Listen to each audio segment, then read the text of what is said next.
Pieķeramies 2-3 tēmām klāt, kas tad ir aktuāls noticies. Pa nakti bitkoins bija nokrities uz leju un jau redzēju sociālos portālos cilvēki jau mazliet pacēluši traci, ko atkal viss krīt lejā, atkal markets iet lejā.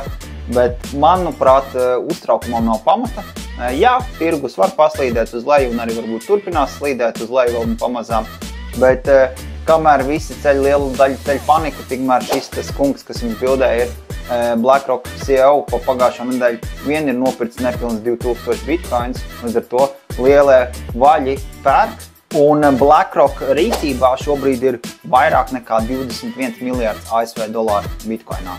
Pirms 4 gadiem Microsoft stratēģija kā galveno aktīvu izvēlējās bitcoinu, un šobrīd S&P 500 starp uzņēmumiem viņi ierindojās 2.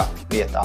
Kopējais kriptovalūtas market caps bija samazinājies par 4,3% un tas sasniedz 2,14 triljonu ASV dolāru.